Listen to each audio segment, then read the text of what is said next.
was the first real big star of the stock market, okay? Because for a year and a half, everybody who followed him made a lot of money, and that creates a lot of loyalty, fan following. He was the first ever broker to feature on the covers of so many magazines. Story ये थी कि हर्षद मेहता ने state bank of India से 500 करोड़ लिए थे और he was not in a position to pay it back. State Bank के books में था कि there is a receipt against a certain transaction in government securities when in fact there was no transaction and the money had gone to Harshad Mehta. SBI के vigilance department ने और SBI के chairman ने हर्षद मेहता को वहाँ पे बुलाया था टू रिकवर द मनी. और उन दिनों में किसी की लेक्सस कार होती नहीं थी, तो जब हर्षद मेहता की very expensive 40 lakh Lexus car SBI में गई तो वो सिर्फ कार देखने के लिए बहुत सारे लोग इकट्ठा. फ्रेंड्स, सुचिता दलाल जी का इंटरव्यू अभी आगे और भी है. मुझे बस आपको इतना बताना है कि अगर आप उनके बारे में पूरी डिटेल जानना चाहते हैं तो मैंने इसी वीडियो में उनके बारे में बता रखा है, तो आप वीडियो को एंड तक ज़रूर देखिएगा. रिजर्व बैंक ने स्टेट बैंक को पूछा कि एक ब्रोकर इतना बड़ा चेक कहां से दे सकता है, तो हमको वो चेक देखना है. और तभी पता चला कि चेक आया था नेशनल हाउसिंग बैंक से, which was even more scandalous क्योंकि National Housing Bank is a direct subsidiary of the Reserve Bank of India, which is the monetary authority. और फिर RBI asked National Housing Bank, on what basis did you give the money to Harshad Mehta to pay State Bank? And then they got to know that the money had come from ANZ Greenlays.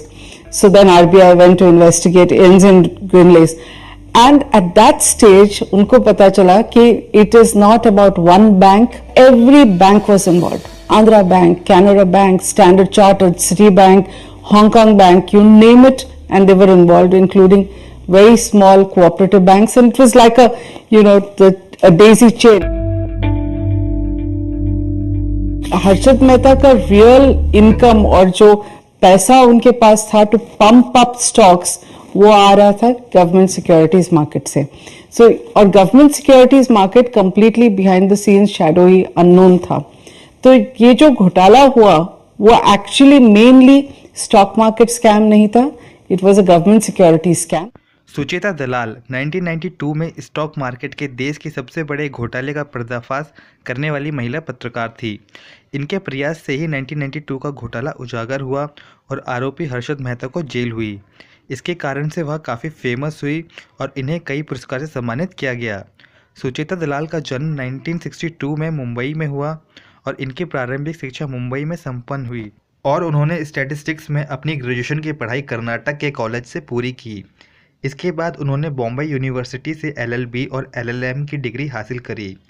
सुचिता दलाल को बचपन से ही business के subject बहुत पसंद था और पत्रकार बनना उनका सपना, और आगे चलकर वह बिजनेस पत्रकार बनी.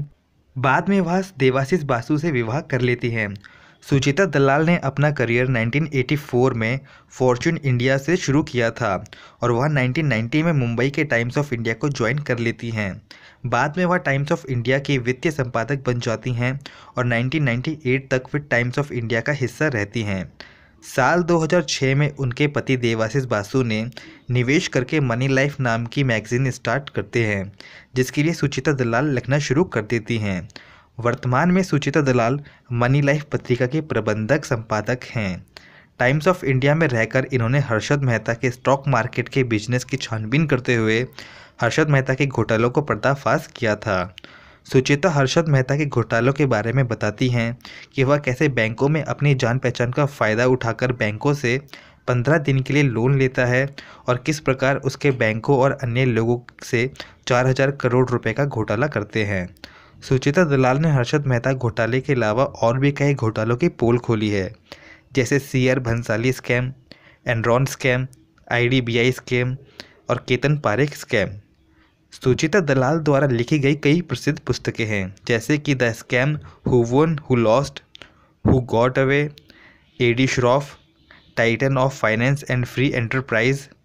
साल 2006 में सुचिता दलाल को APJ अब्दुल कलाम जी से पद्मश्री अवार्ड मिला था। इसके अलावा मीडिया फाउंडेशन द्वारा स्थापित चमला देवी पुरस्कार भी मिला।